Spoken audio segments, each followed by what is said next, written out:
All right, so stoned ape hypothesis. Yeah, so stoned ape theory is basically, and this is a controversial one, and there's not scientific consensus on this, and but it is a provocative idea to consider, and is that this brain of ours is incredibly metabolically expensive, right? We talked earlier about how evolution always selects for the simplest solution of a problem. Well, according to some scientists, the most complex entity in the entire universe is the human brain, right? Okay. Like if you look at the complexity of its connections, like inch per inch, if you take an inch by inch cube of the brain, that is more complex than any other known structure in the universe. Interesting. So here we have this very complex brain that is very metabolically expensive. Our brain consumes about 25% of our caloric intake every day, mostly in the form of glucose. And glucose was hard to come by back in the day. It's not like now where you can just... 22 pounds of sugar on average per year, the average American. Jesus. So why in the world would we have developed this very complex, very large, very expensive brain in a situation of scarcity, right? It's a little bit of a conundrum evolutionarily.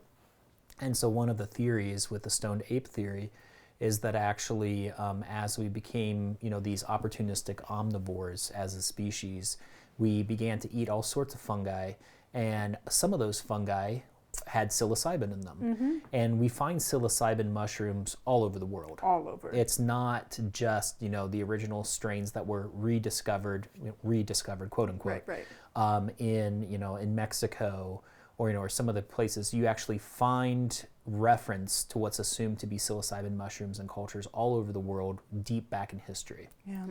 Right. It's just that we happen to be reintroduced to them by R. Gordon Watson whenever he stumbled upon Maria Sabina in the Mazatec community in Mexico back in I guess it was the 30s, if I remember correctly. Okay. But if you look back in Egyptian literature, if you look in Mayan and Aztec iconography, and even there's a theory that the Buddha, when he was meditating under the Bodhi tree, may have been under the influence of psilocybin mushrooms. Interesting. It talks about a substance called Nilkantha, and Nilkantha is translated blue throat.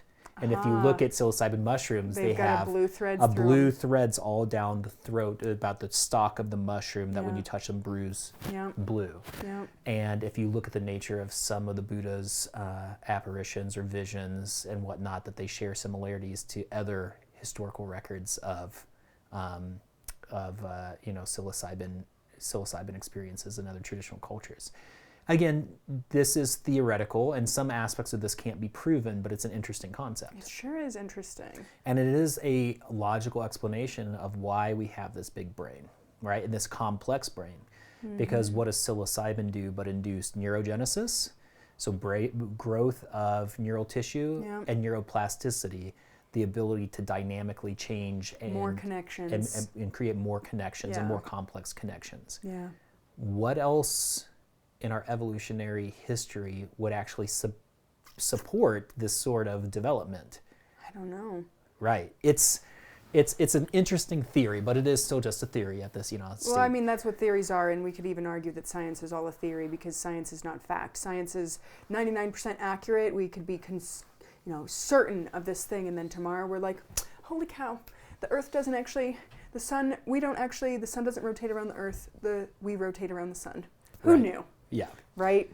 Actually, lots of cultures, non-scientific cultures actually knew. Is that door flopping? Might be because of the wind. It's okay. It's fine. Okay. So anyways, stoned ape theory is interesting. And kind of like what we talked about with yoga, Ayurveda, traditional Chinese medicine, the use of psychedelic substances, not just psychedelic fungi, but all sorts of psychedelic substances have existed for thousands of years in multiple different cultures. Most recent and most famous of which were the Mazatec shamans in Mexico, where we kind of got reintroduced to them. but this has been part of the human experience. Right. We've got ayahuasca, we've got peyote and mescaline, and we even have man-made substances like LSD, which with Timothy Leary was made famous for, and let's see, DMT has gotten quite the, which is the whole thought of ayahuasca is like it really stimulates the production of DMT, tryptamine. Yep. So, you know, there is a lot of different pathways we can get here. And then ibogaine as well, which I don't know a ton about, but it's the one that sounds the most horrific in my opinion as far as psychedelics go, because it's the longest lasting and, you know, it sounds pretty dark, and why would somebody want to abuse that? Well, what's kind of like we put PTSD on the shelf here. What's come around to good trip, bad trip, and all of this later. And let's put that here because that's a really important thing to talk about. And like, why would that be beneficial to have that kind of an experience? Yeah. I mean, first off, it's interesting for me to be in this space because just like I describe myself as the world's least likely naturopathic doctor, I am also probably the least likely. Yeah, when I heard about that you were interested in getting involved in credentialing for this, I was like, what? Yeah, I mean, it literally caught me off guard because you were not the person that I expected to be going into that space. Yeah, absolutely. Myself either. At 41, I was completely psychedelically naive, which means someone who's never taken a psychedelic substance, including I had never used cannabis in any form at that point in my life either. Right? And so, like, you know, but at the same time, like mind-altering, conscious-altering substances have been widely used throughout history, and some of them are socially sanctioned, like alcohol.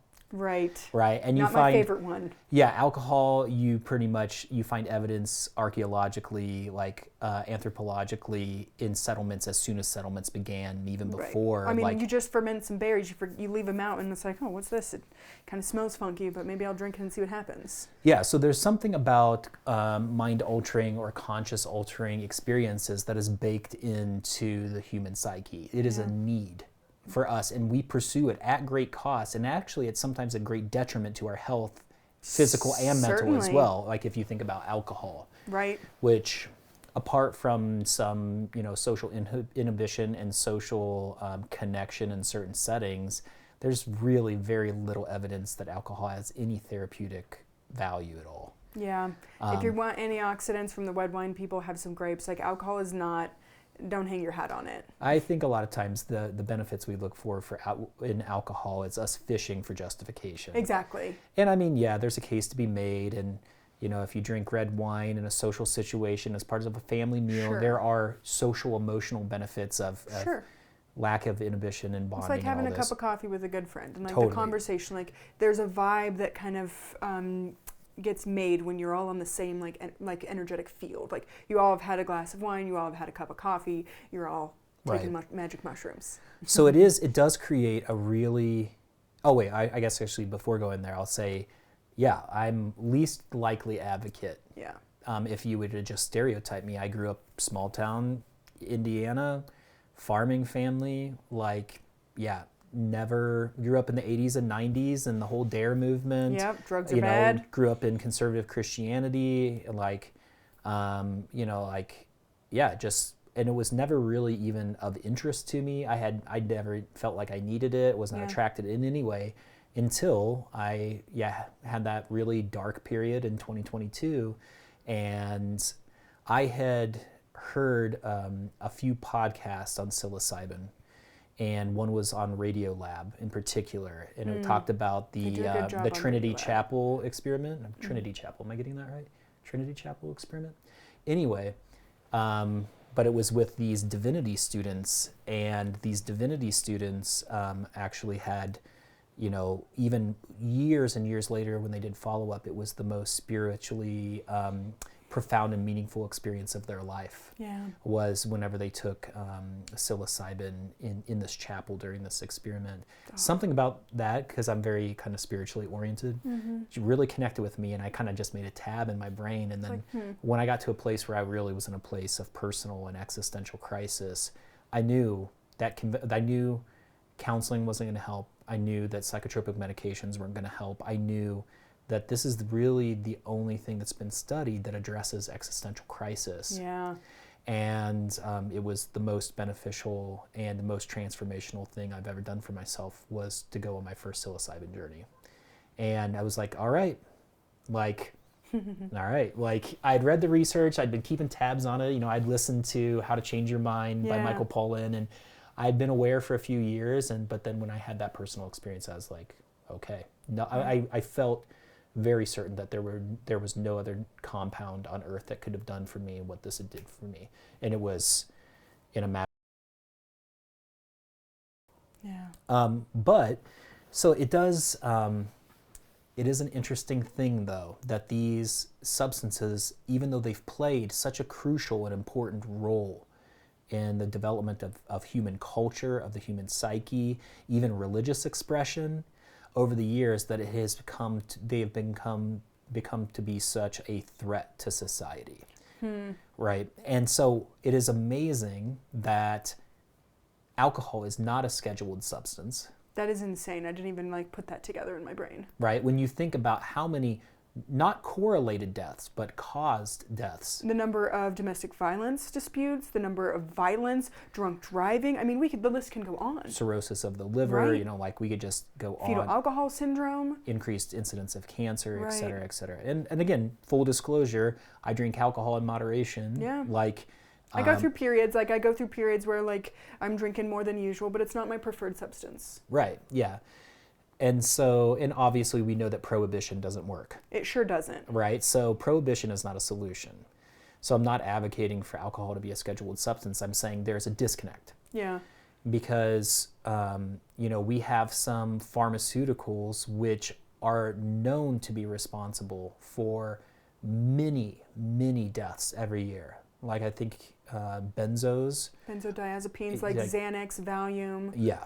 I think benzos, I read a statistic recently, and again, I can't name the source right now, but 10 to 12,000 deaths per year as a result of benzos. Yep. And again, benzos may have their time and their place, but benzos, are lower on the schedule. They're Schedule 4 substance, which states that there is very low addictive potential and low side effect profile, which is horseshit, straight up. Yeah, after Adderall, benzos are some of the most abused pharmaceutical medications, and personally seen patients who have died or almost died while using benzos. Yeah, it's like alcohol. If you are used to drinking, a 12-pack of Steel Reserve or a 24-pack of Steel Reserve every day, and you go to try and stop drinking alcohol, you're going to have a seizure and die. Yeah. And benzodiazepines are similar in their profile. You can't just stop taking them. You really need to be walked back very diligently, and hopefully in an in-person setting, depending on how much you're on. It's very significant medication. Yeah.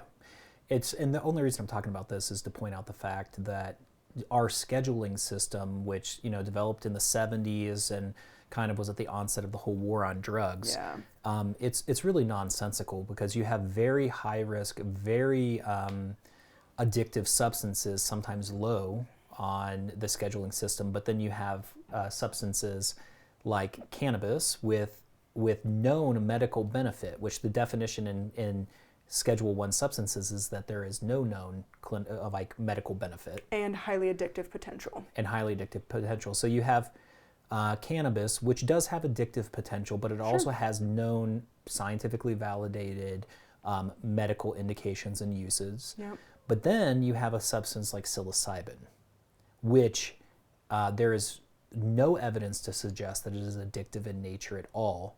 Mm-hmm. We now have abundant evidence and continuing, the evidence is mounting that this has very, very significant therapeutic benefit in multiple situations, and yet it's still basically no known serious adverse events that have resulted in death. Yeah. And I don't know about you, I've definitely a little more on the fringe community in my growing up in my friendships. I don't really know anybody that is I'm doing magic mushrooms every single day. No. That's not a place most people, I would say. I'm sure there's always an exception, so I'm being very selective with my words. I'm sure there are those people that exist. But I have met far more people that are abusing opiates and benzos and Adderall than I have met abusing psychedelics. It's not even a discussion. Yeah, exactly. Like yourself, although I did grew up in a very conservative background, like most of my friends in high school and beyond were not in that same group and were actively using a lot of substances. No, never. I can't think of a single time that I've heard of somebody who I actually was concerned was addicted or abusing psilocybin. Yeah. Anyways, so our scheduling system is pretty much arbitrary, nonsensical, and politically driven. Politically driven, as in find the money. Where's the money? Yeah. That's the way my brain works. There's just really no logical, rational, or scientific validity for psilocybin to be Schedule 1 and a benzo to be Schedule 4. No. There's just not. It's just ridiculous. So, we could go a lot of places here with this. There's so many things to talk about. So I think let's talk a little bit about the dangers of psychedelics, because I think oftentimes people can say, oh, here's a panacea, it's going to solve all the world's problems. Yeah, absolutely. But here's the problem. Some people have a predisposition towards psychotic breaks and psychosis. Yeah. And even having my brother in a direct family member, there would be concern that would be a problem for me as someone that isn't psychedelic naive, or, I've had some experiences. I'm not worried about it for myself. It's been very profound and life-changing, like you said, like one of the most spiritually enlightening things. And once I had my first psychedelic experience, my life was forever changed. Period. There was no going back to the way I viewed the world before. It's a bell that gets rung that can't be unrung. Exactly. You can't unsee. Really is. But for some people that have a concern of psychiatric, psychotic breaks, or like breaks from reality, I think that there is a very real concern there with using psychedelics. Yeah. So let's talk about adverse events with psilocybin. So you have, common adverse events or common side effects. So the most common of which is nausea. Yeah, gurgly tummy. We call it mushroom tummy. Yep, mushroom tummy. So that can be mitigated quite a bit. I like to use lemon water to help break down the cell walls of the mushrooms so they're easier to digest. And then people who have a pretty strong history of GI upset or GI sensitivity, sometimes I'll use like DGL or something else in combination with it, just to kind of coat and protect the stomach. Yeah, and DGL is a licorice derivative that is known to be helpful for people dealing with reflux or like acidic regurgitation. Yeah, so, and it kind of, not just say one size fits all, but if we've got a whole host of GI protective substances as NDs, but licorice comes up. Sometimes I'll do ginger, turmeric, lemon tea. Oh yeah, that's a good idea. I'm using one right now that is ginger, turmeric, meadowsweet that people seem to be tolerating quite well. Or even just have a little bit of like a handful of nuts or something very light to just protect the gut a little bit, just coat it, have some protein in there. Yeah. So the GI upset, it's probably the most common thing, but it's really not that significant, and it's not a contraindication to care. No. It's just it's uncomfortable. It's uncomfortable for some people. That's my most common side effect, and the reason I don't love taking magic mushrooms myself. Yeah. So beyond that, definitely, one of the what could be recorded as an adverse event or a side effect is having a psychologically difficult experience, but that is actually, in my opinion, part of the therapeutic beneficial value. So I wouldn't lump that in that character. It's an essential part of the... Helps with the integration of your unconscious expression and, what Carl Jung would call like shadow aspects of yourself. Yeah. I would say the next up most common side effect is maybe a dull headache during or after, especially after a psilocybin session. That's pretty common, but again, quite mild. Right. So what are the actual contraindications to psilocybin-assisted therapy? The one, and again, research is just really coming back. So this is going to develop over time, but with the current research, the only kind of universally or almost universally agreed upon contraindication is anybody who is taking lithium carbonate or lithium citrate for a psychotic personality disorder. Okay. Then along with that, So lithium carbonate, that's the one that like pretty much nobody questions. Right. So if somebody's on lithium, then, and we're not talking about lithium orotate in like low dose or anything like that. This is commonly used bipolar medication. Yeah, this is a prescription grade form of lithium that is used for bipolar and other psychotic disorders. So lithium carbonate for right now is a contraindication. Okay. Some people, and a lot of the studies have ruled out SSRI use because really? psilocybin works on serotonin pathways, so there's a theoretical risk of serotonin syndrome. Sure. But it is a theoretical risk that has not really played out in the actual research that's been done. Okay. So I would say maybe caution around, especially people who are on higher doses of an SSRI and they have been for a long time. Sure. Maybe considering, like a short abstinence from that medication or a taper prior to a psilocybin journey. But the biggest concern is around people inducing a psychotic break. Yeah. So personality disorders, schizophrenia, unstable bipolar, anytime, especially if somebody is like in a more manic state. Sure. Those, I would say a manic state for somebody with unstable bipolar would definitely be a contraindication to psilocybin. Apart from that, though, the interesting thing about psilocybin in particular is that it pretty much leaves the rest of the body alone, and it really is highly active in the central nervous system. You don't really see significant motor impairment. You don't see respiratory depression. You don't see any increase in blood pressure is just due to the fact that you're having a new experience, right. And there's a little bit of stress associated with that, and that is not an effect of the medication. It's just a stress response to the medication. Right. So you may have a faster heart rate. You may have increase in blood pressure. Visual changes for some. Well, yes. Okay, so you could say visual hallucinations and sensory perception, that you could call that a side effect, but that's not a side effect, that's the effect. That's an intended therapeutic effect. It's increasing your sensory awareness. Yes, significantly. Yeah. So really, I would say of the compounds that have been studied, including psychiatric medications, we're talking about one of the safest compounds that is out there. Yeah. With one of the lowest side effect profiles, and basically no real serious adverse events. No, and in my personal experience, I fully agree with that. Like the psych meds I was on compared to experimenting with a little bit of psychedelics in college, I would rather have, gurgly tummy from the mushrooms than, the fatigue and the increased suicidality and the numbness to life that I experienced on antidepressants. Yeah, it's a whole different ballgame. Yeah.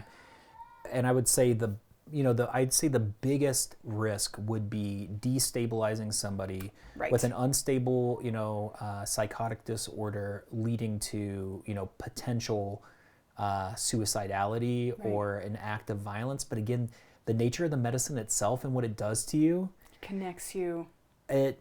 I think that would be quite an unusual outcome, but it is a risk, and because of the degree of that risk, it's something that needs to be taken quite seriously. Yeah, I agree. And so we're reiterating, if there is that concern, I guess, let me ask you, are there any objective measures that we can take to ensure someone's safety if that was a concern?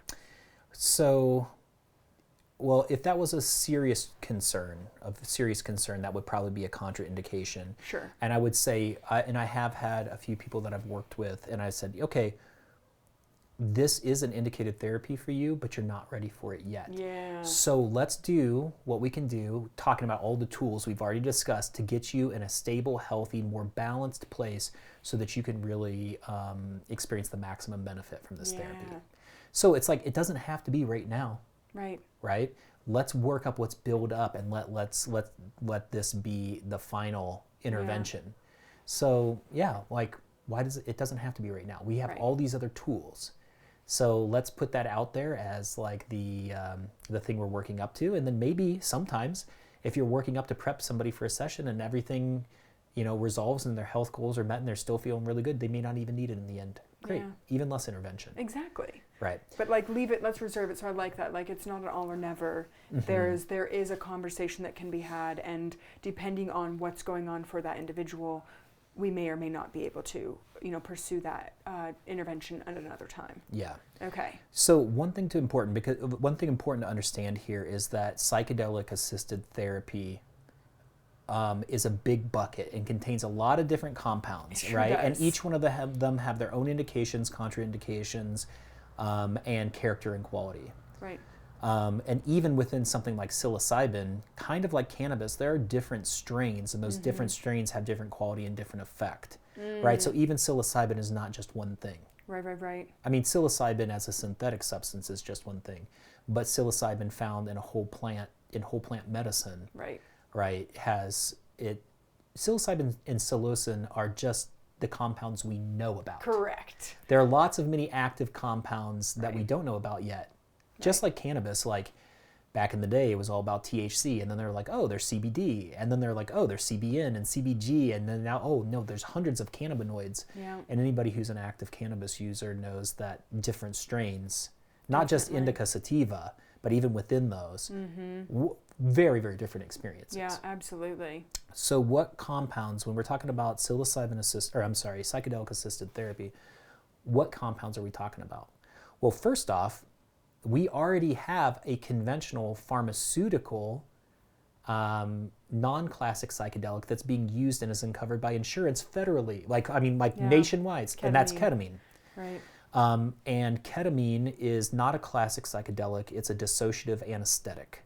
Okay. It's a dissociative anesthetic, and it has 2 FDA-approved indications. Okay. That is treatment-resistant depression. Okay. And it's also depression with suicidal ideation. Oh, interesting. So if somebody is in a more suicidal state, ketamine is more likely to be a safer option than psilocybin. So interesting. Right. Right. And so this is FDA approved, insurance covered. Now, there's an interesting thing though, an interesting caveat with the insurance coverage. Insurance coverage is for a form of ketamine called S-ketamine. Okay. Which is the racemic isomer of ketamine, which ketamine has been around forever. Yeah. Like old school, like original ketamine has been around forever, and it's super cheap, widely available. Well, S-ketamine, like whenever the research started to come up around ketamine's mental health side effects, beneficial side effects, it's like, oh, here's a potential here. So Janssen, which is a subsidiary of Johnson & Johnson, they're like, well, we can't patent ketamine because it's been around forever. Right. So let's make an analog of ketamine that we Classic can patent. Drug companies, yeah. That we can patent, and then that way we can actually fund the research and actually get FDA approval, which in one way it's like, this is the nature of the system we work in, right? If you can't profit from it, you don't get funding for it. Right. So in one way, it's a workaround for a broken system. In another way, it's also kind of profiteering. Definitely. So now we have ketamine, which only costs, maybe $10-$20 a dose to have the same effect. Right. Right. But then you have Spravato, which is intranasal S-ketamine, and you're talking about hundreds, if not thousands of dollars per session, if it's not covered by insurance. See, like you make things accessible to the community and then you put this inhibitory component, and it really kind of aggravates me. Again, we'll have to have a conversation about insurance another time, but this is the problem. One of the main issues that kind of like gets me aggravated is like the insurance model playing this game, and like really who is the one that loses? The patient. Yeah. So in one way, like the system we have is the system. You have to find ways to work within it. Right. And if you meet criteria and you can get Spravato covered by your insurance, great. Medicaid covers it. Yeah. So then that increases accessibility. But if you are coming in, like you don't meet criteria for treatment-resistant depression, and you don't tolerate other psychotropic medications well, but you're also not having active suicidal ideation, you don't meet criteria. Now you got to pay out of pocket, and it's going to be thousands of dollars. Right. So, it is what it is. Ketamine is interesting because I had a little bit of a chip on my shoulder about it before going into my current training program. Yeah. And one of the reasons I had a chip on my shoulder about it is because it's being used, well, there's a lot of people who have jumped on this bandwagon and are using it as a cash cow.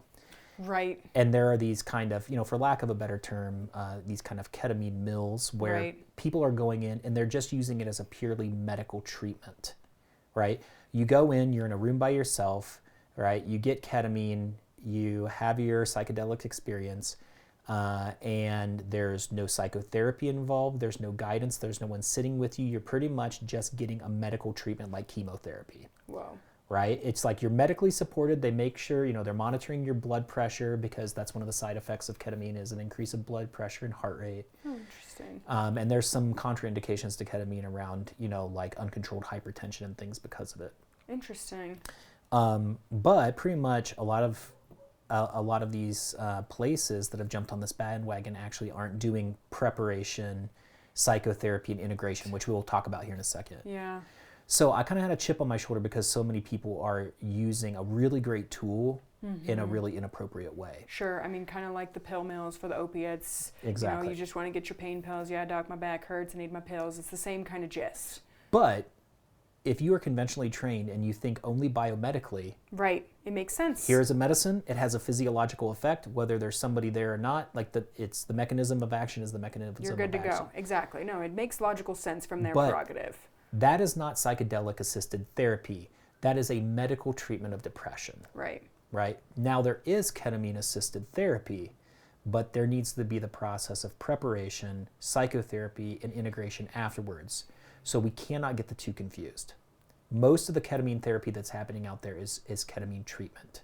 Okay. And remember, it is psychedelic-assisted therapy, right? It is psychedelic-assisted therapy. The psychedelics are assisting therapy. Right. So it's a catalyst for a therapy. Right, okay. Right? It's not therapy-assisted treatment. Right.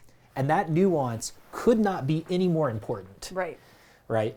So some of the interesting benefits of ketamine as well is that it does also, and I was surprised to learn this, honestly, that it does increase BDNF.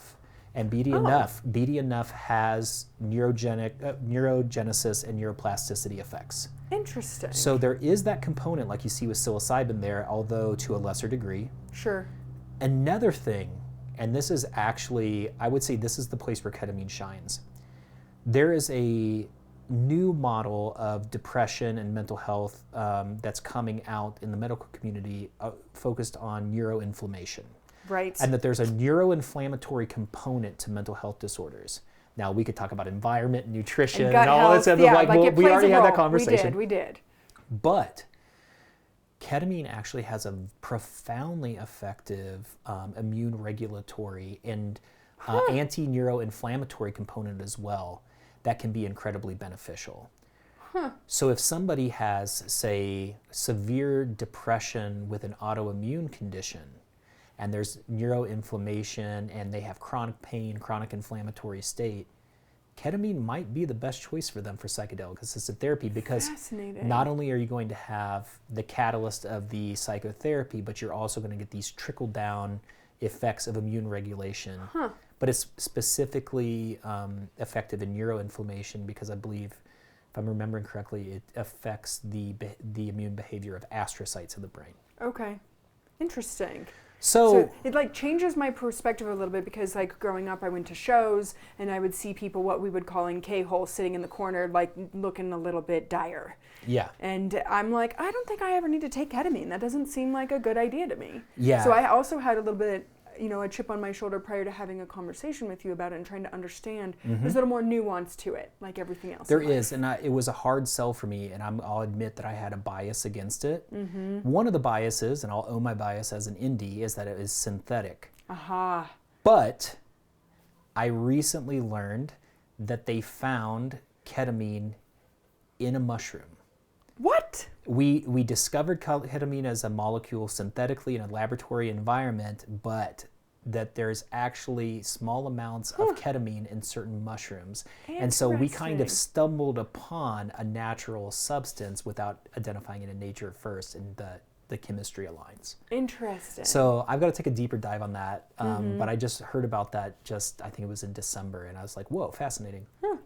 So That's probably, as far as psychedelic-assisted therapy goes, if you are not in Oregon and you are not in Colorado, if you are not part of a clinical trial at Johns Hopkins or NYU or some other... Or with MAPS, I'm not sure who they're doing their academic research with. Right. Your option for psychedelic-assisted therapy is ketamine. In at least 48 states in the nation right now. Wow. Okay. So we cannot overlook ketamine. No. Right. It has its place and it has some unique benefits. It has its role. But here are the things I encourage everybody to look for.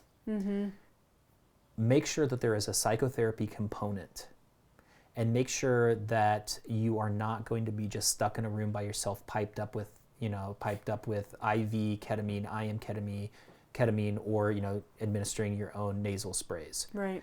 Like, those are good. They still have benefit. I want to be clear. There is benefit, but if you are in a very psychologically fragile state, you really need ketamine-assisted psychotherapy, and just ketamine treatment may not be sufficient.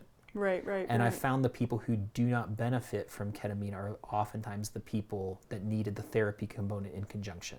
Right. That their depression was not just neuroinflammatory driven, right, just physiological in nature, but there was a big trauma history. Right. For instance, if you're sitting in a room after taking Spravato and you unpack a lot of traumatic events from your childhood, maybe you were the victim of sexual abuse, and there's nobody there to help you process that, you can re-traumatize people. Sure.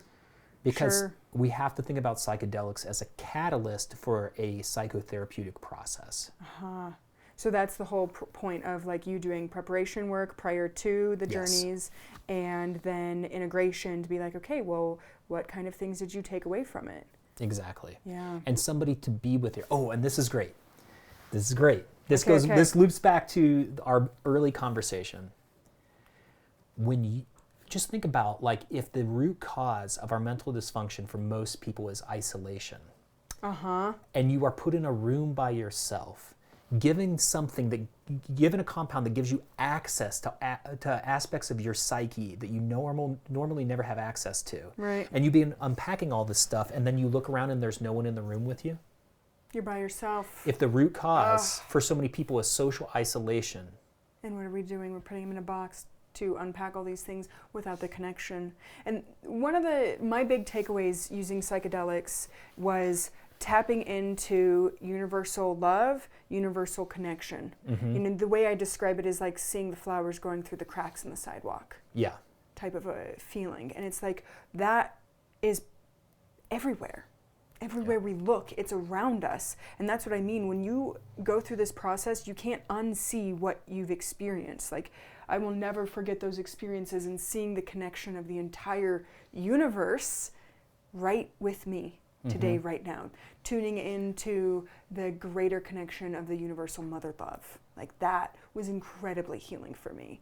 And it let me go past my mom wasn't the best mom she could have been, right? Right. So, especially with psilocybin and some of the other compounds, we'll come back around to two effects that I'll call ego dissolution and narrative disruption. Okay, with ketamine, let's finish up ketamine real quick. What are the indications for ketamine-assisted psychotherapy? You live in one of the 48 states that's your only option, and you have not responded well to counseling, to psychotropic medications, etc., and you're running out of options. Right. Okay, that's an indication. Another indication, neuroinflammation being a primary driver of your mental health pathology, immune dysregulation, chronic pain conditions. There can be a lot of spillover effect that helps there too. Okay. Active suicidal ideation as a component of depression too, which might be a contraindication for some other psychedelics. Okay. Contraindications are going to be active substance abuse, especially if you have a history of abusing ketamine or using it extensively recreationally. It could potentially cause you to relapse into a substance use or abuse pattern that might not be helpful. Certain forms of cardiovascular disease, especially uncontrolled hypertension. that's going to be... So if someone is taking medications or herbs and their hypertension is controlled, that's we're okay. all good. Okay. But you need to be monitored. Need to be monitored. And okay. even people, ketamine has some sympathomimetic qualities, and it's not just a stress response to a new experience. It actually biomechanically increases your heart rate and your... It's so interesting because it's a dissociative, so in my mind I'm like, it's a dissociative. You would think that it would be a little more central nervous system depressing. Yeah. So now let's talk about the character of ketamine versus other psychedelics. Ketamine is a non-classic psychedelic. It's not a hallucinogenic. People do have visuals with ketamine, but it's not of the same caliber that you have with, like, say, LSD or psilocybin or something else. Sure. They tend to be more vague, ephemeral. Some people have very clear visuals, but the norm is to have more vague, ephemeral visuals or no visuals at all. Okay. And it is a dissociative. So I would say, I also tend to think about ketamine in terms of people who have experienced a lot of physical or especially sexual trauma, and they do not feel safe within their body. And their brain needs a break from the feedback loop of anxiety and threat that they experience in their own body, so that their brain can work through its stuff on its own terms without the body interfering. Right. So I would say somebody who, if from their psychological profile was already heavily disassociated, not the best. a dissociative anesthetic is not going to be the right medicine for them. But for somebody who is in such a place where they experience their anxiety, their depression, their et cetera, very somatically. More of a hypervigilance state. Yes. Hypervigilance and a lot of somatic expression. This gives the brain a break from the body so it can, kind of reboot and update and renegotiate its relationship before it has to come back into the body. Interesting. Okay, does that make sense to put it in that terms? It does. Because definitely like anxiety or anxious disposition tends to be a little more like what I describe as like the brain is like thinking about and feeling everything like on a extreme level. And it's like, okay, we need to take it down a few notches. Yeah. It's really a shame that Spravato didn't get put through trials for generalized anxiety disorder and panic attacks and PTSD yet. Yeah. Because like some of the things you're saying, it's reminding me of some of the research that MAPS is doing with MDMA. Okay, yeah, and MDMA is a whole different beast. We'll get there. It is. Okay, and let's maybe finish with psilocybin because I feel like that's the area we have the most to talk about. Yeah. So, like ketamine, MDMA is also a synthetic compound. Now, it's different too in that it's not a classic hallucinogen. It's not a classic psychedelic. It is what's called an empathogen. Aha. And one of the reasons it's an empathogen is it works on the oxytocin pathway. Not exclusively. That's the love and feel good, mom and baby, or you're hugging someone for more than 10 seconds. That is the pathway that gets activated when you do something charitable, something generous, when you see your baby for the first time, when a mother breastfeeds, when you have an orgasm. It's all about social bonding and social connection. So it doesn't exclusively work on oxytocin. It is also a sympathomimetic and works on serotonin and norepinephrine and dopamine and oxytocin, but oxytocin is the thing that really makes it really unique. Yeah, the lovey, touchy-feely. So going back to our earlier conversation, if the root cause for somebody's mental health challenges is a lack of social connection and isolation, maybe they've experienced social trauma and they have something like agoraphobia, where they're afraid to go out in public and they view all other humans as a threat. Right, germaphobes. Yeah, OCD, we got the works here. It basically, to oversimplify, but MDMA lowers the barrier to feeling social connection and social bonding with other human beings. And even like if you think about this from a kind of like a parts work perspective, where there are different parts of ourselves, lowering the boundary so that the different parts of ourselves can make peace with each other. Right. So I really think about MDMA, especially in people that social isolation, social exclusion, or social trauma, social anxiety is a big driver. Now, a lot of the studies have been around PTSD. Specifically, and that's my understanding, that MDMA was originally synthesized to help treat people with PTSD. Well, it was its whole story of how it was synthesized, what they were looking for, how it came to be, and then what it was discovered to do later is like a whole convoluted history. I mean, that's classic pharmaceutical. Right. It was not synthesized with this in mind, but it was actually kind of the rave and club culture of the 80s that discovered that it had these effects. So if you can imagine, well, think about the whole tribal thing we talked about. Right. Where did people pre-verbally feel that social connection and social bonding? Music, drums, dancing, right? So like ravers and clubbers in the 80s found that when they took MDMA and they went to the club, not only like they tuned in, the music, you could feel the music, connected with everybody else. So you have the power of music, you have the power of dancing, you have the power of an empathogen on board, and you are having an incredible experience. Yeah, you're connected with the entire crowd, the musicians on the stage. This was actually my psychedelic of choice. MDMA. Yeah. I've never used MDMA, and it's still, well, actually, let's talk about the legality of MDMA. Yep. There isn't. Well, we are getting very close. What are we at? Clinical trial stage 4? Phase 3 trials. Phase 3 trials have been done. It is in review right now with the FDA and is likely to receive FDA approval sometime this year. Wow. So that is a game changer because like psilocybin, like it's kind of taking the route of cannabis where it's like we're approving it at the state level, but the federal government is still like Schedule 1. Drugs are bad. Drugs are bad. War on drugs. MDMA and what MAPS has done, which MAPS is no longer called MAPS. Oh, really? They just got bought out and they're called Lycos now. Okay. And I feel a little sad about that. Well, we'll say there's quite a few people who are not happy about that, and a lot of indications that they're going the big pharma route. I mean, that makes logical sense. It's the most lucrative. Right, and they are, to their credit, they have been the ones to invest decades of advocacy since the late and 80s, research. I think? Late 90s, really, 90s. yeah. Okay. I mean, MAPS has been around for longer than that, but MDMA has been, their main thing that they've really pushed.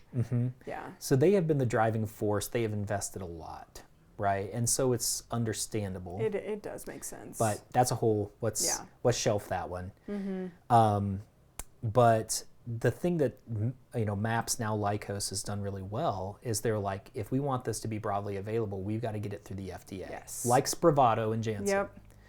So they really took the long game approach of forget, mucking around at the state level, let's go straight for FDA. They went big. Yeah. They went big, and the research on PTSD in veterans has been one of the big driving forces, not just scientifically, but politically, to give it such traction. Same with psilocybin. And so we are likely to see FDA approval by mid to late summer. And once federal approval happens, like we could see 50 state rollout and potential insurance coverage develop. So, but it would be on a select criteria, much like ketamine, most likely. Yes. You would probably have to have multi-drug resistant PTSD. And my experience as someone that dealt with PTSD, the medications suck. Oh, yeah. They're like garbage. There's really not a PTSD medication. No, but you go through the gamut of like this psych med, that psych med, this combo, this type of therapy. Oh, these things aren't working. Maybe let's do a little EMDR. I would also argue that there's not really any true anti-anxiety medication or anxiolytic. I fully agree with you. We have central nervous system depressants, right, or suppressants, but a true anxiety medication, it's just like no. And it's funny, a lot of the anxiolytic medications that are out there, we found kind of like, reduced anxiety is a side effect of this, like hydroxyzine. Right. Hydroxyzine is, an antihistamine. And well, that brings up the neuroinflammation component of something like anxiety, which is quite prevalent. Yeah. Yeah. So much to talk about there. But anyway, so like ketamine, after ketamine, MDMA could actually surprisingly be the next one to be available in all 50 states. And federally recognized. So that's kind of cool. So let's talk about some indications. So we've talked about PTSD. And are there any other indications? I mean, from my own personal experience, it allowed me to feel safe in my body that's around exactly other it. people and be able to connect safely with other people because my home environment was not safe. To oversimplify, if you wanted to kind of make a gross caricature, the kind of safety you would feel cradled in your own mother's arms if your mother was a good mother. Yeah. Right? It's that oxytocin, it's that baby at the breast, it's the I'm connected with my, my partner who I fully trust. Like it is a profound experience. But given the fact that it works on so many pathways like norepinephrine, dopamine, serotonin, oxytocin, it does have a bit higher of a side effect profile. It sure does. Because it's kind of like almost kind of a scatter shot, buckshot psychedelic. And again, it's not a classic psychedelic, it's an empathogen. But because it works on so many pathways, it affects so many systems. And so, you can actually see an increase in anxiety, especially at the beginning, during like initial onset. You can have pretty significant increase in heart rate and blood pressure that has to be monitored. Then there's the classic like dry mouth and all of that you get. Teeth clenching. Jaw insomnia, clenching, yes. And then what we would call rollover, which is like serotonin depletion where you're kind of feeling a little bummed afterwards. The flat, feeling really flat, So I would say that there's a little bit higher of risk profile with MDMA even compared to ketamine. Oh, yeah. Compared to what you've said, absolutely. Yeah. Compared to mushrooms, I think mushrooms are far safer. Well, and that's one of the reasons I'm such a psilocybin advocate is Yeah. it just really leaves the rest of the body alone. Yeah. And it's like mostly, acting on the psyche and your neurology and, your motor centers, your brainstem, everything. It's not really messing with. But anyway, they all have their time and their place. They do, exactly. And like everybody, again, talking about how everybody and every body has different needs. Some people like ketamine as their medicine. Yeah. Some people psilocybin, like you can't just say this is the one. Some people it's cannabis, some people it is mushrooms. And I said that it was my drug of choice. That's not something I'm doing anymore. Like I got my benefits and I'm good. Like it changed my physiology. Yep. Like it's not something like an antidepressant, which I know people that have been on Prozac for 20, 30 years. Yeah. Like it's not like that. Yeah. I would say all psychedelics are not like conventional psychiatric medication. Like there is like let's use it, let's take care of this medicine, and then that's it. You don't need to continue to be using this substance. If you want to talk typically. If you want to talk about the most dangerous mind-altering substance that we have in production right now, it's opioid medications. Opioid addiction, opioid overdose has been so significant to be a primary contributing factor to our decline in life expectancy as a nation. Yeah. As a nation. Yeah. And that was happening before COVID, and it continues on after. Opioids. I was in middle school in East Tennessee when this was going on. Ground zero. I have literally multiple classmates that died. Oh, dude. Yeah. I have a friend of mine, we don't really stay in contact, but we are on Facebook together. She's 4 years sober. She started using opiates in middle school from like an injury. I treated a patient last summer who came out from Eastern Kentucky. So Eastern Kentucky, West Virginia, Ohio, Southern Ohio, that whole zone. And he had lost 26 friends. 26 friends to opioid overdose. It's heartbreaking. 26. That's insane. If there was an herb and that had led to oh dear God, had led to the death of 26 individuals across the entire nation over 100 years, it would be banned. Right. And this is one person. How many people are families completely destroyed, ruined because of the opiate? And let's just blame the addicts. Ugh. That's a whole other conversation. What I think the statistic is over half of opioids addictions started with a legitimate opioid prescription, like post-surgically or for a pain condition or an injury. Yeah, I had someone reach out to me on social media recently. And she was like, my daughter got prescribed for wisdom teeth removal, 40 mgs of Oxycontin twice a day. I'm sorry, I had my wisdom teeth pulled out. I took Vicodin one day and I was fine. I didn't even need the Vicodin, honestly, the one day. Yeah. 40 mgs, that is an insane amount of Oxycontin. Yeah. Ugh, we're getting a little bit on a tangent here, but yeah. But yeah, again, brings the point about safety profile and use and risk of addiction. It's just, I feel like though it's important that it comes up because when we talk about psychedelics, it's like, well, what are the risks? What are the risks? And it's Really like, right. we have to acknowledge those. We have to provide informed consent. Yep. But the scale of the risk, not just compared to opioids, but even benzos and, like even some SSRIs that increase suicidality in teens and young adults, Yeah. we're not even in the same ballpark. Not It's even almost close. laughable having to have the conversation I fully about agree the with adverse you. events in comparison. Right, but it's the indoctrination, the conditioning that we've received that psychedelics are these dangerous things and Reagan's drug war and like all this crap that is just frankly incorrect and fear-mongering. Yeah.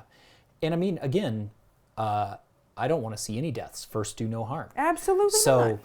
we're not going to do better than bad. We should do the best. Absolutely You know. agree with you. So, okay, ketamine, then we got MDMA, broadly available. Now let's talk about psilocybin, and then let's talk about some of the other ones that are not as far along in research, and we actually have potential for approval for here in Colorado. Cool.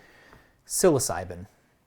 Magic mushrooms. Again, this I'm going to own my bias that psilocybin I think it's my medicine. It's the one that really benefited me, so I do have a bias and an inclination towards it. But I also scientifically, clinically, really, really value it because of its safety and efficacy. Yeah. And it got its traction in the most amazing place possible. Existential crisis and fear of death in terminally ill cancer patients. Yeah. What other medication, okay, maybe some therapies, but what other medication could you argue has ever been shown to be effective in treating existential crisis? I don't think there is one. There's not. There's not.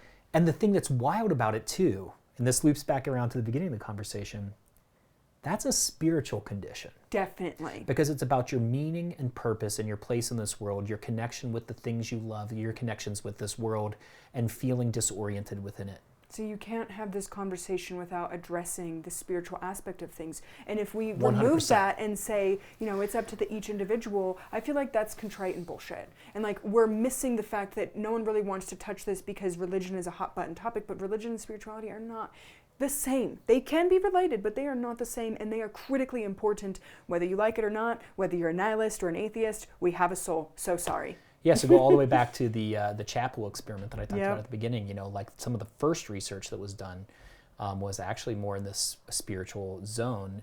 And there were actually thousands of studies done on psilocybin, LSD, and other psychedelic compounds in the 50s and 60s before Yeah. they were banned and they were blackballed. Mm-hmm. And the research was quite compelling. So we are talking about a substance that has been studied to treat some of the most difficult conditions to treat out there that have the lowest efficacy rate, like alcohol use disorder, substance use disorder, existential crisis, PTSD, anxiety, like you name it. It's like psilocybin's like, hey, all those things that nobody wants to do research on, that nobody wants to touch because they're so hard to treat. Let me just hand them over. Let me have a go. Psilocybin, and it's like, Who knew that just a few mushrooms could be that life-changing? right. So let's go all the way back, and I'm sorry if my numbers aren't completely dialed in here, but what I recall from those initial studies is that over 60, I think it was 64, 65% of people in the trials saw a significant or complete resolution of existential dread. And you want to talk about antidepressants and anxiolytics, you're talking about the teens and 20s as far as responders. You're not talking about 60s. Prozac, 17% efficacy. Like the Right. placebo is more effective than Prozac in a lot of cases. And here's the other wild thing about those studies is that even despite the terminal cancer diagnosis, some people did go into remission, some people did, survive, and they followed up for 4 years. One psilocybin session in some of those original studies, durability of effect of at least 4 years. That's insane. Like there's literally not a medication on this entire planet that does that. Nothing. No.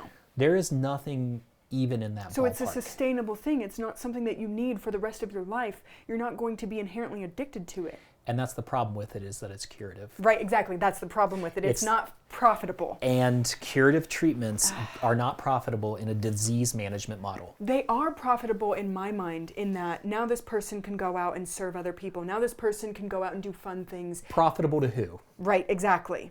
To the major corporations, but better overall for the community. Yeah. Oh, I mean, the reduction... More profitable for a community than companies, which, If you want to talk about efficacy, safety, but then people, one argument sometimes against psilocybin is like, well, it's not going to be accessible, it's going to be too costly. And it's like, think about how much money it saves the system. Long term. What is a resolution of one case of substance use disorder? How much does that save the system? Oh my God. Trauma to families, multiple times going to rehab, maybe accidental overdose because they come out of rehab and they want to use again. Yeah. Like, there's so many negative consequences to continuing the cycle. You could charge $250,000 for psilocybin therapy and it would still save the system money.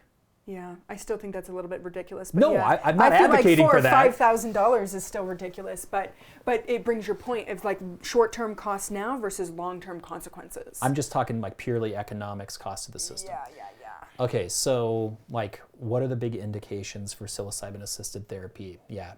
Depression, treatment-resistant depression, PTSD, complex PTSD, existential crisis and dread in the terminally ill, alcohol use disorder, substance use disorder, and it just keeps going on. So I know that the data is a little bit kind of moving more towards this way for people with borderline personality disorder and calling it complex PTSD, which I do feel like in some ways is a little more accurate.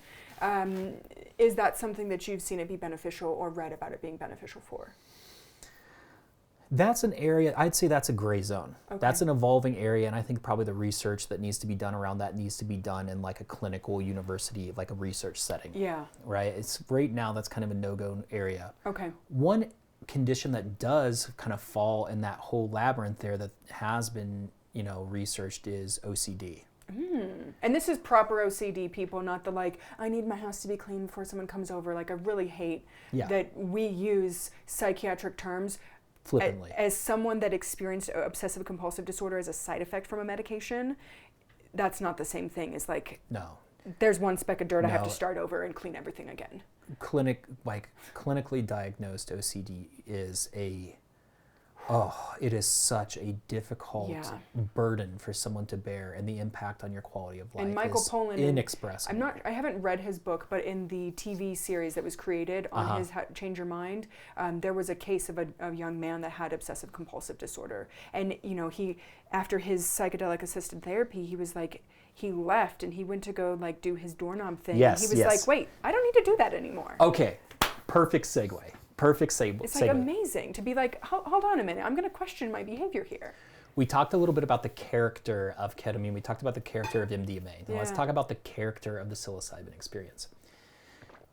If I could oversimplify, I would say psilocybin induces a transition from rigidity to flexibility, from closeness to openness. Yeah. Right? Which obsessive compulsive is very much a rigid condition. Yeah. Okay. So, got a couple metaphors I use a lot when talking about this. Love it. Okay. So, let's talk about early childhood development. Let's talk about neurological development. Again, the brain is expensive. Very. Creating new pathways is expensive. All right. So, this morning there's 40 inches of snow at my house in the Front Range. When you, like on a snow day, when you go out, the first time you make your sledding path, it's a lot of work. Oh my gosh. Right? You don't just go zipping down the hill. No. Right? You're like, I got to pack the snow down. You got to make a track and everything. It's a lot of work. But the more you use that path, the faster and faster it gets. And the faster it gets, the more fun it is. And the more fun it is, the more you use it. Absolutely. Right? Neural pathways, as we develop them, like, there's a reason kids sleep so much. Right. It is running a marathon to program a brain. Right. Right? They are out there working hard every day to program that brain. But the more you use and reinforce a pathway, the more it gets myelinated. The more it gets myelinated, the faster it gets and the more efficient it gets. The brain is lazy, but it needs to be lazy because it's expensive. Right. And if the brain is wasteful in an environment of scarcity like we evolved in, that's a disadvantage to survival. right? Because you require more food, more everything to support it. And it's already expensive enough. So the brain always wants to use the path of least resistance. So the metaphor that gets used sometimes with psilocybin is like, you've got all of your sledding tracks, right, that are all made, and you're like, I don't want to bother with making a new one. I've got, these 5 paths that work great. Yeah. Psilocybin is like a fresh snowfall. And suddenly all your old tracks aren't as advantageous as they used to be, and it's not as big a deal. You're like, well, I'm gonna have to pack down that path again to make that old one work. You know what? Actually, this one that goes in between the trees and goes over that little bump and everything, that might be more fun. Right, I don't need to touch the doorknob. I'm choosing to go a different path. You're choosing to do a different path. Yeah. So Cool. psilocybin is like a neurological snow day, and you get to wake up and make fresh tracks. And again, that's not just metaphorical. That's Actually what happens. Neuroplasticity, neurogenesis, where there's hard science behind that. Yeah. So I love that metaphor. That's a great one. It gets used a lot. So imagine you've never had a new snow day, right? Yeah, you live in You've Mexico. lived 40 years. All of your pathways, the older we get, the more entrenched our neural pathways get. We are creatures of habit and pattern. It's more efficient for us to just do the same old thing. Yeah. You're like, it may not be perfect, but it's gotten me this far. It can't be that bad. Right. So the older you get, the more rigid your brain becomes and the less plastic, right? The less flexible. So if you have a pattern of behavior that got programmed in childhood that helped you survive, and it helps you survive in that environment, but then you grow and you move and you change and the environment changes, your brain still wants to use this old pattern of behavior that no longer serves you well. Yep, exactly. And what was once functional is now dysfunctional. Functional and safety, and like it was very valuable, and we don't need those sometimes as we get older. Yep. So I mentioned my father's suicide, and the coping mechanisms and the tools and the strategies I came up with to navigate that experience and survive that may have served me well in middle school, in high school, maybe even young adulthood. But the older I got, the more those same things that helped me began to ensnare me and trap me and block me in. It was like I was stuck in a box that I had outgrown, like a hermit shell that's stuck in too small of a... The frameworks I had for understanding myself, my world, and interacting with it were beginning to choke me to death. You had to shed that skin. Right. I needed a new hermit shell, a hermit crab shell, So the other way I talk about this is in terms of like, okay, like our brain gets programmed in early childhood. What is the world? Is the world safe? How do I navigate this world? How do I stay safe in the world? That's why things like your ACEs score and childhood trauma has a impact throughout your entire life, not just on your mental health, but your physical health. And ACEs are adverse childhood events. That's right. Yeah. Yes. And there's like 10 of them, I think. And even though these are mental health and like psychological experiences, high ACEs score has the highest predictive value for you developing heart disease, diabetes, cancer, etc. is a psychological reality. So if mental health and physical health are not connected, how would ACEs score? And we're talking about ACEs, this is not a fringe thing.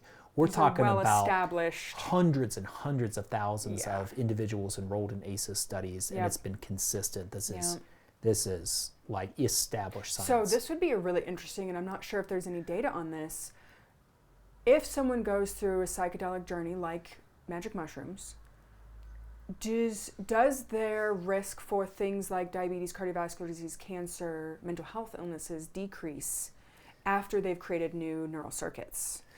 Okay, so as far as I'm aware, that data is not out there yet. Oh, there's got to be. Like, I believe that's got to be true. But listen to this. And this goes back to, this is great. I love that this came up.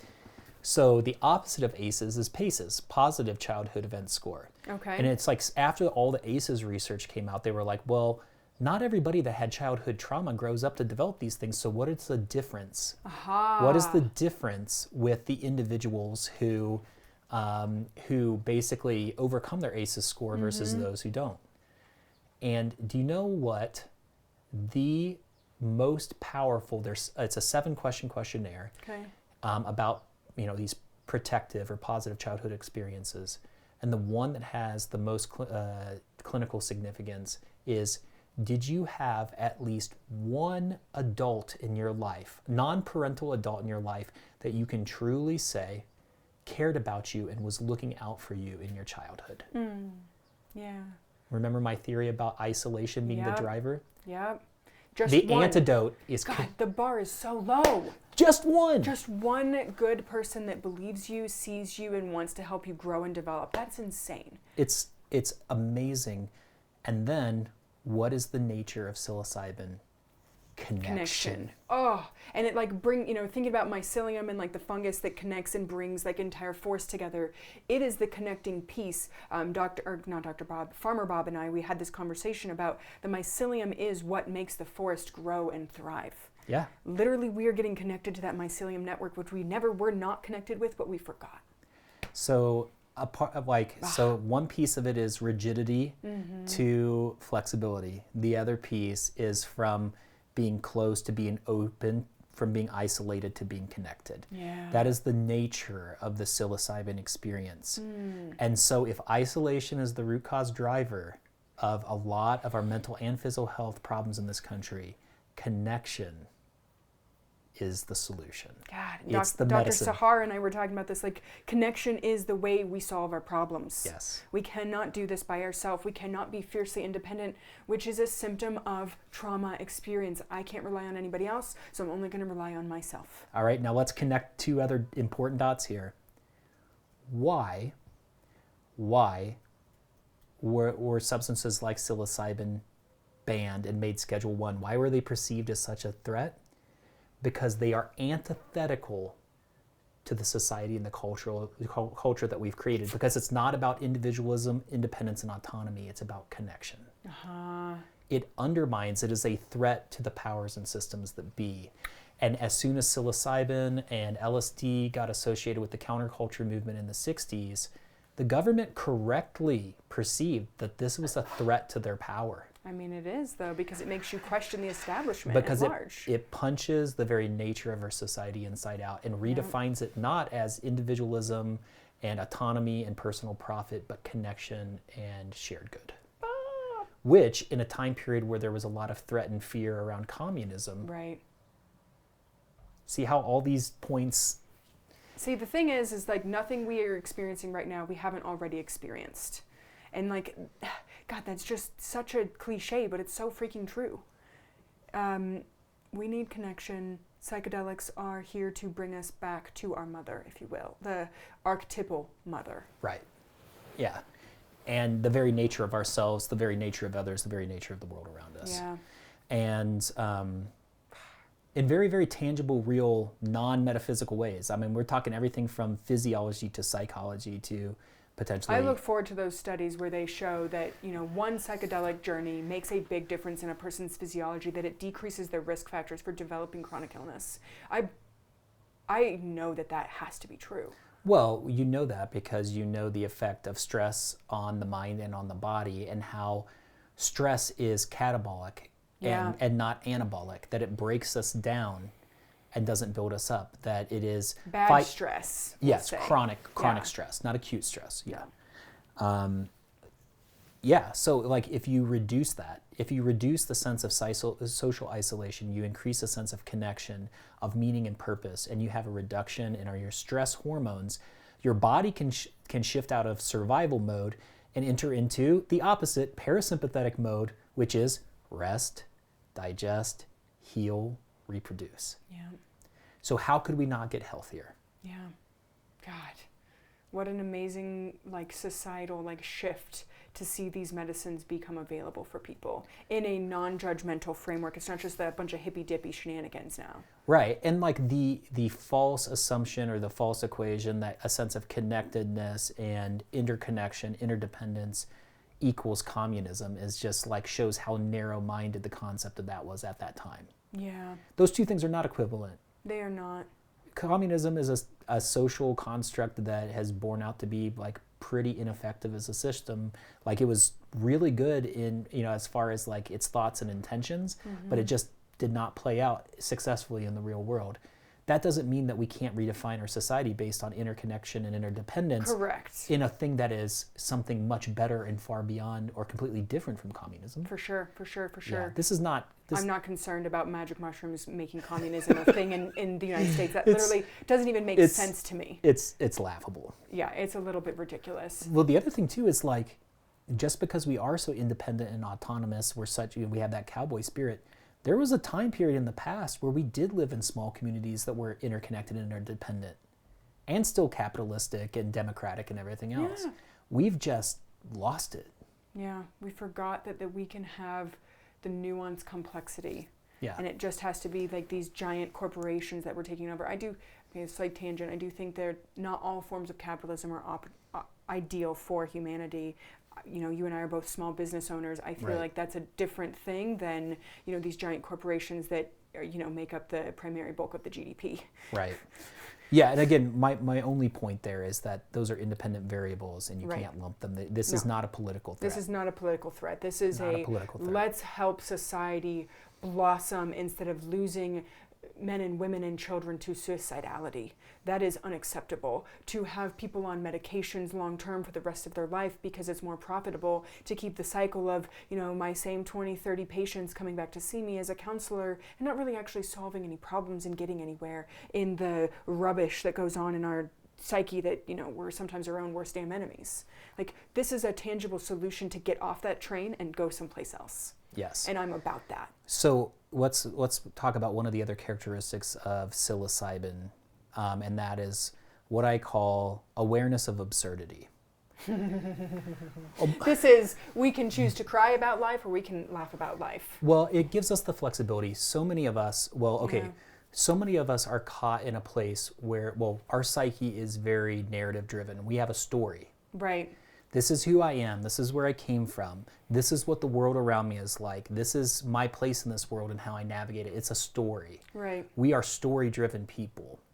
But then once we write a story, to go back and wipe the slate clean and begin page one is almost impossible. Right. And the reason that we are so attached to and invested in a story is because of our ego. And our ego becomes rigid and says, this is who I am.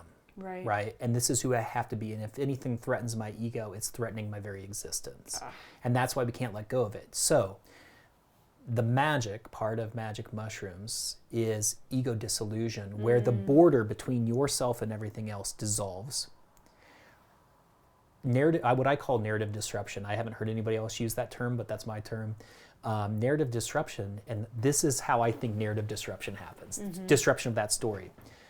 If you've used psilocybin, then you probably know how much your perception of time changes. Oh my God.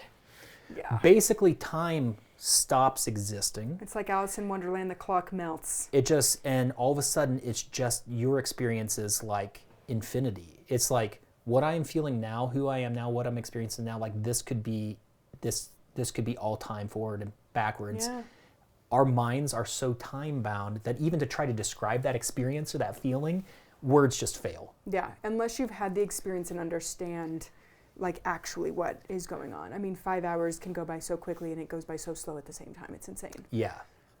And I mean, I've had, personal experience, but then also experience with patients where they lived hundreds, even thousands of lifetimes in one journey. Absolutely. I had someone who actually had the experience at one, probably from my observer and guide position, a period that lasted maybe 10 to 15 minutes.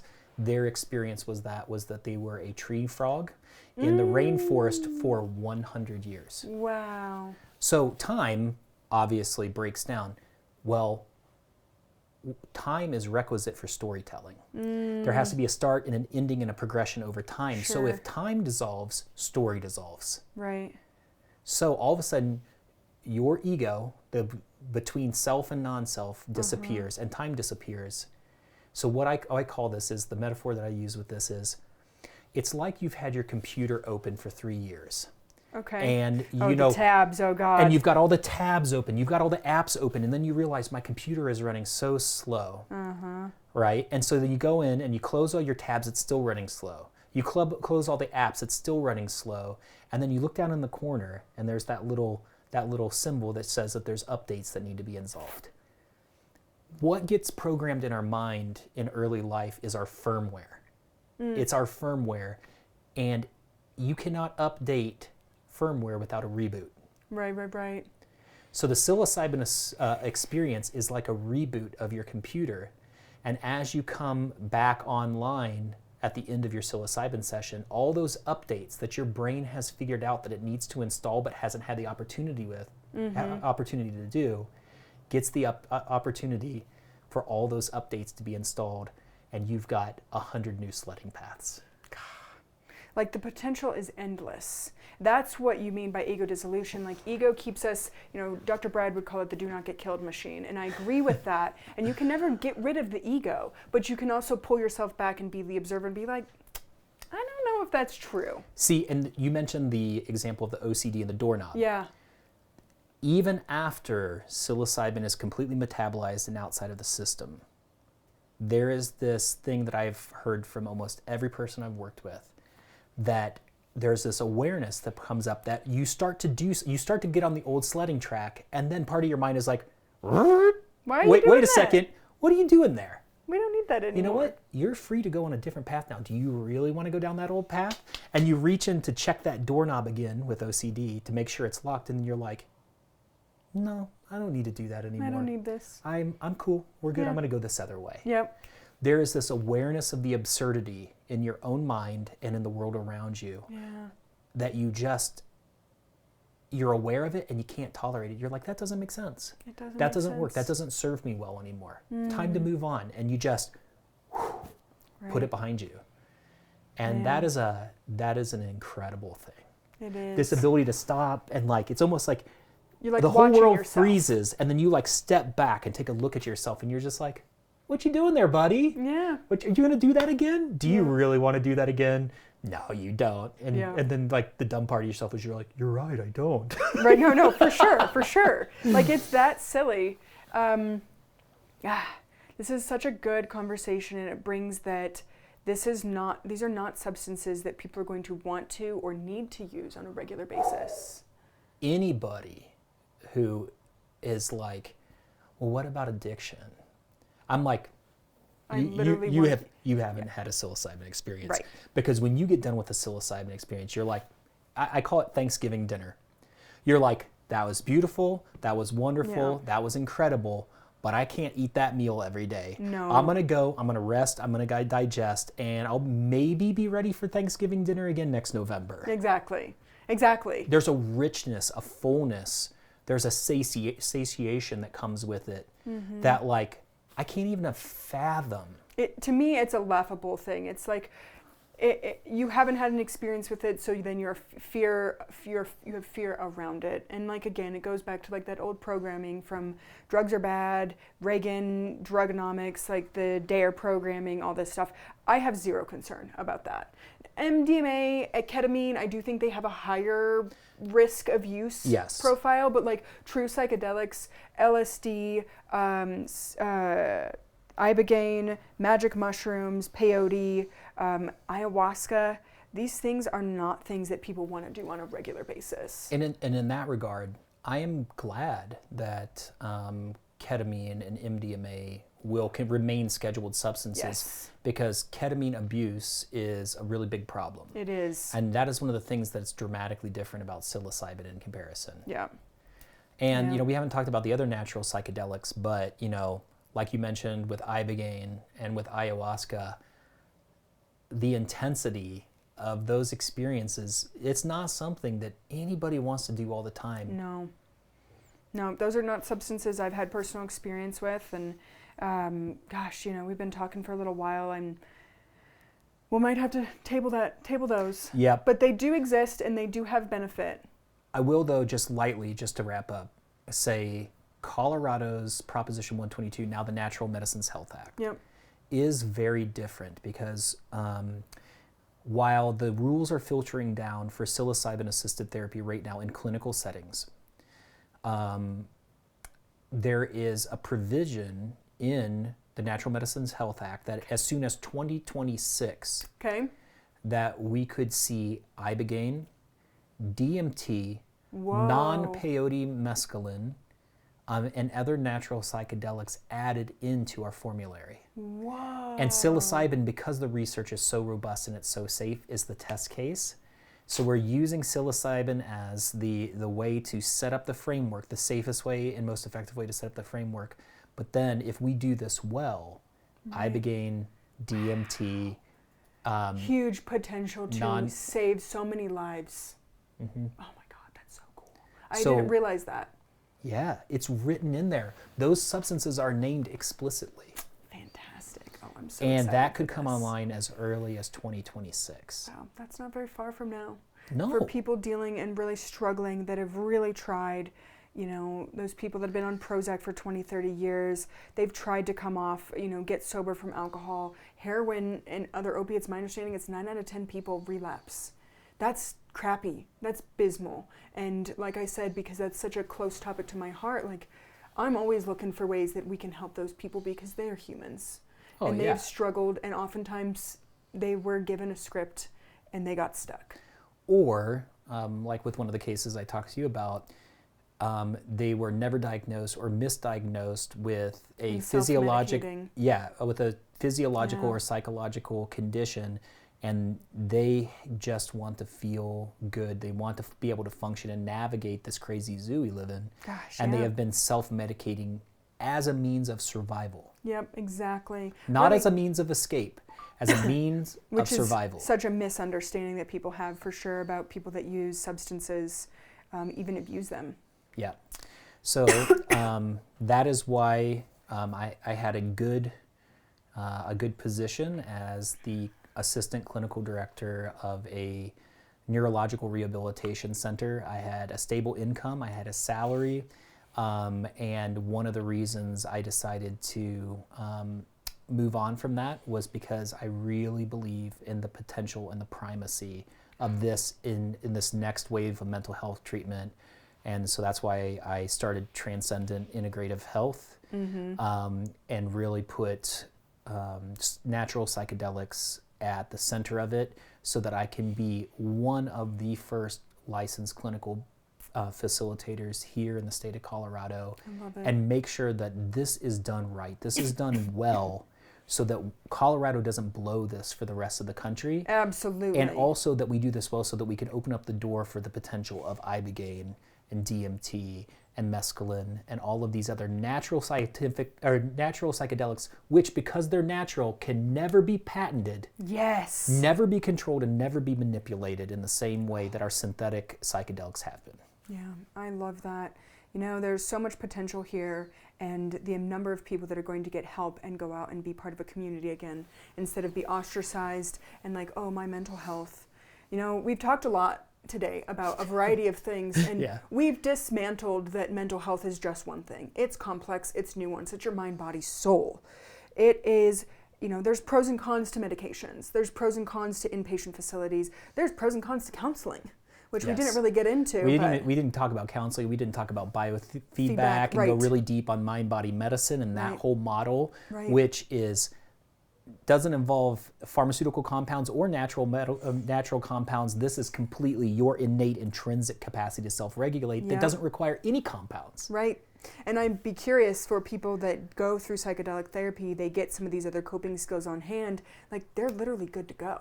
Yes, and that's why even with the power of something like psilocybin, I'm going to bring in biofeedback, breath work, counseling, the strengths of all these different modalities together. Even if psilocybin is the thing that ties them all together, it's not just one thing, and it will never be just one thing. It will never be just psilocybin. It will never be truly integrative practice. Because I'm sure that there will be patients that still need to be on their medications. 100%. Like, you know, I mentioned my friend who, with the Adderall, that Adderall was completely life-changing for him. Yeah. And I recently, I've guided 2 journeys for him, you know, in a non-clinical personal use framework that's within the current scope of the law. And he's still on Adderall. Yeah. And there was no reason. We tapered down prior to the journeys, and he still uses Adderall, and it's still helpful for him. Yeah. But psilocybin was able to do something for him that Adderall never could have. No, absolutely. So these things are not on their own, and they're interdependent. So we've talked about ketamine, which, you know, you opened my mind a little bit too, feel a little softened around. We talked about MDMA, we've talked about psilocybin, and we touched on a little bit of some of the other ones, you know, a little peppering here and there. You know, these medicines have a huge potential to solve a lot of the problems that have been chronic and really unsuccessfully treated with psychiatric medications in a lot of cases. And as a naturopathic doctor, and like as naturopathic doctors in this state, in Colorado, like we need to own the fact that we really stand in a very unique place as the highest trained individuals in natural medicine. That's right. That get trained in conventional pharmacology and in mental health and counseling. We are uniquely qualified for this, and we need to own it. And also, we need to own the fact that this is an area in the broader health environment that we have stepped back and said, pharmaceuticals and synthetic medications aren't cutting it, and the most powerful emergent breakthrough therapies out there are natural. Why are we not the standard bearers of this? We should be. And even though we have not done our role in promoting and being involved in the research of these compounds, now that they're here, we need to be not just advocates, but we need to play a really crucial role in protecting these medications. Yeah. And one thing that we have not said yet today, and I want to say explicitly, is that the only reason that we know about a lot of these substances is because of the traditional medicine men and medicine women who were the true vessels that preserved these medications, or these natural medicines, that preserved them and reintroduced them to us, whether it be the Mazatecas in Mexico with psilocybin, whether it be ayahuasca in the Amazonian region, whether it be the African traditions that used iboga. Like, science did not discover this. No. Traditional wisdom and traditional medicine reintroduced us to these concepts, just like with yoga, just like with traditional Chinese medicine, like meditation, mindfulness, breath work. These are all buzzwords in Western medicine right now, but they're not ours. They've been around forever. Yeah. We're not ours. They're not ours. We don't control them. We don't own them. No. There is a word that I love, and that word is stewardship. Stewardship. Oh, that's a fantastic word. The conventional synthetic model is about ownership. The natural medicine model is about stewardship. Yeah. And we don't have to just be stewards of the medicines themselves, but the environment that they grow in. I think that's a good place for us to end. Ryan, where can my listeners find you if they want to get in contact with you? Yeah, so my website is transcendent.health, and that is not .com, not .org or .co, transcendent.health. That's it. You can go there to my website and look into the offerings I have. While psychedelic-assisted therapy is going to be really central in my new practice, I do naturopathic medicine.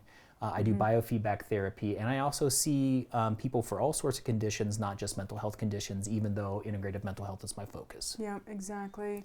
Well, our next guest is going to be a very well-rounded, fantastic dentist that's here locally, Dr. Jillian Horkin, and we will have that conversation around sleep disordered breathing and how that impacts gastrointestinal disorders.